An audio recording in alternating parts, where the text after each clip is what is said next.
Good morning, everyone. Thank you for joining us. I'm Laura Walton, President of the Ontario Federation of Labour. Before I begin, I want to take a moment to pause in silence out of respect for the lost worker that died on the job yesterday in a workplace fatality in an accident that also sent two to hospital. It's for this reason that we need to continue to push this government to improve health and safety legislation to keep all workers safe. Last May, when we launched our Heat is On campaign to combat heat stress, the Government of Canada weather website reported the temperature in Toronto to be 27 degrees, 32 degrees with humidities.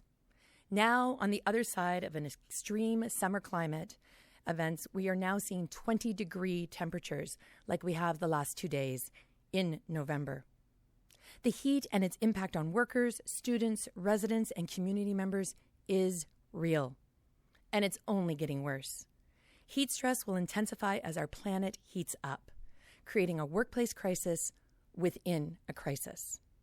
That's why I'm proud to stand here today with NDP MPP Peter Taubens, sponsor of the Heat Stress Act, which would implement a worker heat protection standard. The bill is co-sponsored by ONDP labor critic Jamie West, ONDP WSIB and injured worker critic Lise Vajois, and ONDP education critic Chandra Pasma. I'm also joined this morning by Frank Crowder, who works at Hamilton Steel Car and is a member of United Steelworkers Local 7135, who will share the impact of heat stress in the workplace. First, let's hear from Peter about the bill. Thank you very much, Laura. And as you've noted, the world is getting hotter, and it's generally expected that 2024 is going to be the hottest year in human history. Workers are increasingly exposed to conditions that threaten their health and even their lives. We're talking about workers who are already working at the limit of their tolerance, but we're also talking about workers who haven't had to bother with heat as an issue in the past. They deserve protection, and this government is not providing it. We've been working with the OFL for the last year on developing this legislation. We'll be introducing the bill today as the Heat Stress Act. Heat stress can cause long-term chronic health effects. Workers who've suffered heat stroke or exhaustion are often less able to tolerate heat, sometimes for the rest of their lives. Long workdays in hot environments will cause some workers to experience chronic heat exhaustion, high blood pressure, kidney damage, or muscle damage. These are serious health issues. This bill requires employers, as a first step, to protect their workers from sources of heat, to provide climate control as well as ventilation. Additionally, companies that can't control heat exposure with these steps need to adjust work procedures and work schedules, as well as providing breaks and personal protective equipment. Employers have to assess heat conditions and provide a plan in consultation with their workers for bringing down any damaging heat exposure. They also have to train supervisors and workers to recognize problems and take corrective action. As the world and the workplace get hotter, we have to take action to protect people. Workers deserve no less.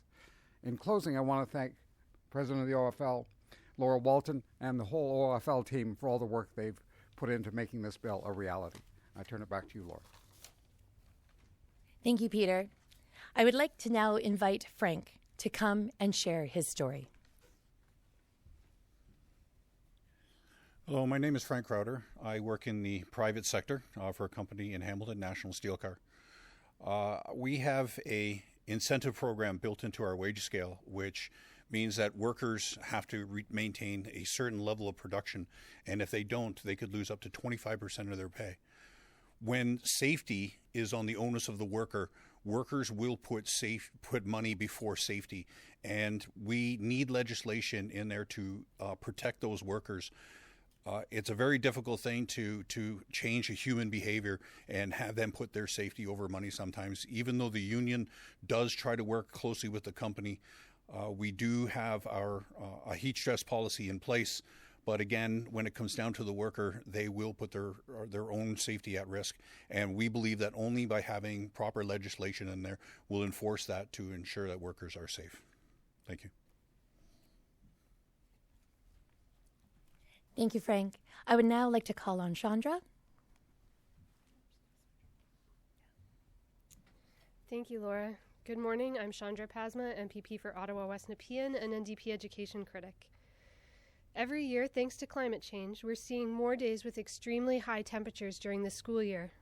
We have kids and staff in buildings with no air conditioning, windows that don't open, and lots of bodies in small spaces.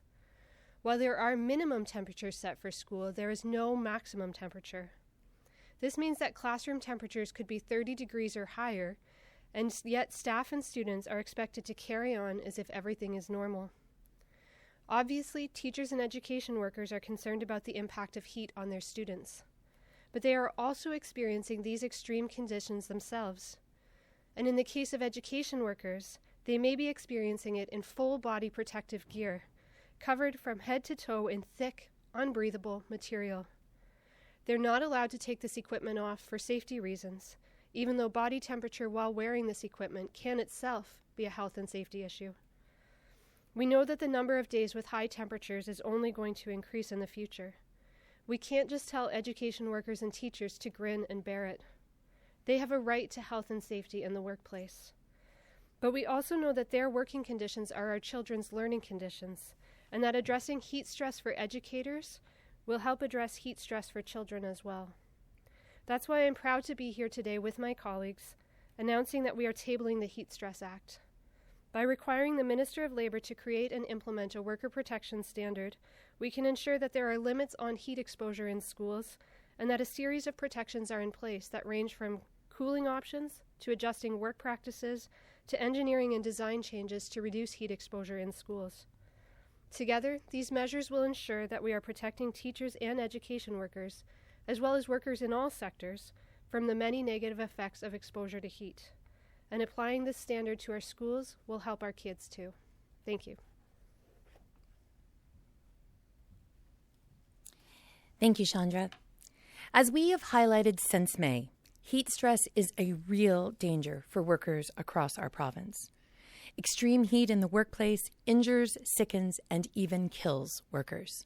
From education workers, teachers, and students suffering and stifling heat in portables and school buildings with little or no air conditioning, to restaurant workers who are sweating it out brutally in hot kitchens, to migrant farm workers toiling in the blistering sun with very few protections.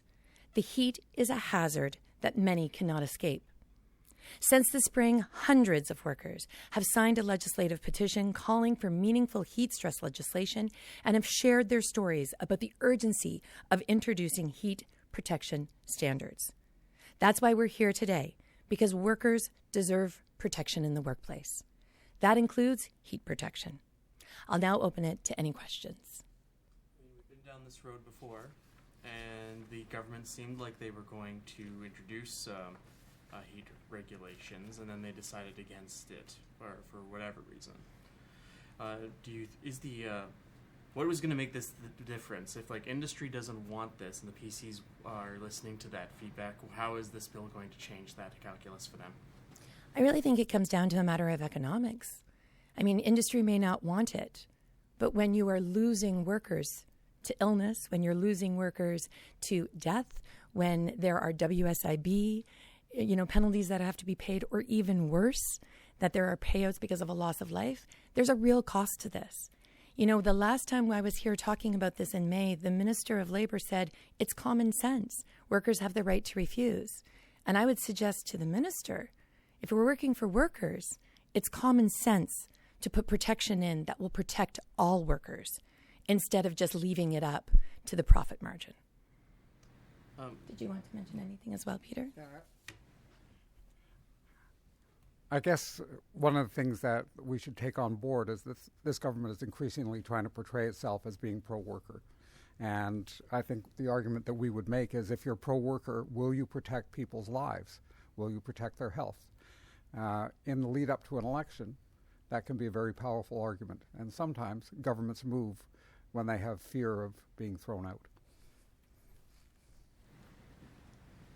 Frank, can you give us any insights about why industry would be so resistant to making these changes? Like, if your employers for your members were forced to put in heat safety guards? Like, what would they have to do? Like, why would they not want to do this? I'm sure that every corporation always says that they're there to protect the workers, but there is the level of profit that includes as well. Companies are designed to be profitable, and they want to have their money made. They want their product out. We have contracts and timelines that we are required to meet. When the weather changes suddenly, and nobody forecasted that a couple days from now there was a heat wave coming, our workers are mostly welders and painters who wear leathers, who wear Tyvek suits, traps the heat in. Those workers will push themselves to the limit and not understand what's happening to their body at the time until it's too late. And the employer will let the worker continue doing it because the onus is on the worker. And if he's not understanding what's happened to him, and the onus is on him, he'll continue to perform that. And the company will let them do that because it's their responsibility to look out for their safety as well. We want to have something in legislation that enshrines that worker will be protected, and that's what we're asking for. If the province does not pass this legislation, which seems likely, what does that say to you? Well, we have a strong union, the United Steelworkers. We have been on the company, and the company has been working with us. So we do have a very effective heat stress policy, but we're only one workplace. There are many other workplaces that do not have this and don't have the protection of a union. And we need to, as a union, look out to the non-unionized workers too. I believe that's our responsibility as well. Okay, I'm good. Thank you.